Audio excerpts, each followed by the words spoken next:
Okay, so let's go to the Consumer Affairs 226 Research Guide. And what we're going to be focusing on here is evaluating resources, some sources that you might want to use, how to find statistics. Those are the main things we're going to focus on for this class. Evaluating resources is something that all consumers need to do for anything they read or use. For websites, one way to do that is to make sure there is an About page. If a website does not have an About page, it's very sketchy. There's an acronym to help you remember how to evaluate sources, and that's called CRAP, C-R-A-P. And that stands for currency, reliability, authority, and purpose. So let's take a couple minutes to go through those. Is the information timely? I tell you, if there's nothing else we've learned during the COVID pandemic, it's that timely resources are important. You didn't want to see statistics from March or April or treatments discussed in March or April. So you want to look on a website or a document for either the last updated date or a copyright. Reliability. Unless you found the resource in the library, you have experience with the source, or were referred to the source by somebody you know who's knowledgeable, the answer to reliability generally relies on authority and purpose. Here's a clue. If the document contains research, does it include data and an explanation of the research methods used to gather data? Having those is also the sign of an academic or scholarly article, which your faculty members, your professors will often want you to use. Authority. Who wrote it? Who put it together? Who produced it? Who published it? What are their credentials? Does the author list their sources? Do they cite references? Purpose. This is an important one. What kind of website is it? Is it from a government agency, in other words, .gov? From a university, .edu?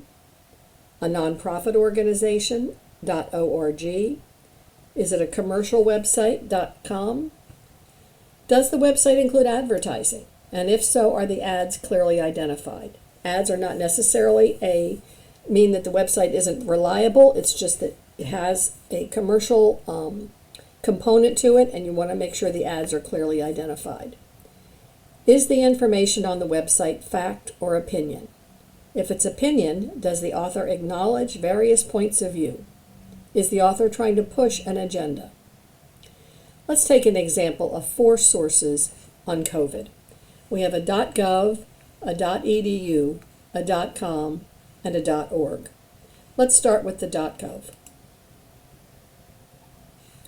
Okay, this comes from the Centers for Disease Control, which was and is the primary government agency that is dealing with COVID and coming up with recommendations. However, if we look at what the date on this research is, this was published on April 14th, 2020. And as you know, there has been much research put out since April 14th. One of the things that makes it credible is it tells you what its currency is, okay? And it's also from a government agency. Now let's try a .edu. Okay, Johns Hopkins University is probably the leading university on coronavirus, and they've put together a dashboard which is very up to date. It's also very heavy on data. And it tells you, I believe, it's last updated September 6th, 2020. Now, I don't know when you're watching this, but I put this up on September 6th, so this was current as of the day I put it up. Let's try .org. Okay, this comes from Wikipedia. Wikipedia is a nonprofit. Okay? We all know that Wikipedia can be very helpful. We also know that Wikipedia can be edited by just about anybody. So here, what's important, we could look at about, but here what's important is we want to look at the source of this information. Who put this together? And what it tells you here is that the page has been protected, so that other people can't come in and edit it, all right? It doesn't tell you exactly where the data came from, but it does give you the history of the page.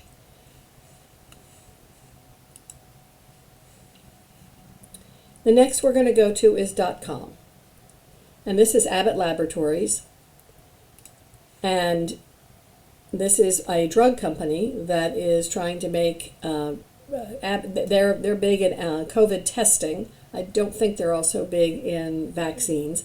But they're a for-profit company. So you have to be careful here. Now, there is an about, okay, that's great.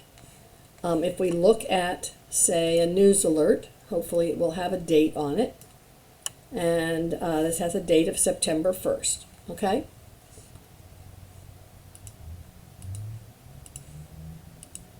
So that gives you an example of how the different types of sources can affect the material that is there.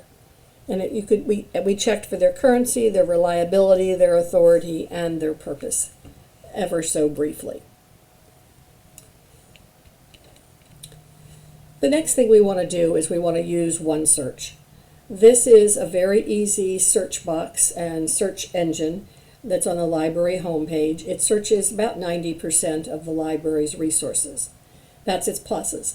The minuses are that it's not as sophisticated a tool for refining your resources. It's somewhat like Google in that you get lots and lots and lots of results, and it's just a little bit harder to accurately or to precisely refine them. But we're going to try the search that was in the Getting Started page, and that is student debt, and, if you remember, and should be all caps, wealth inequality. And we're going to search everything.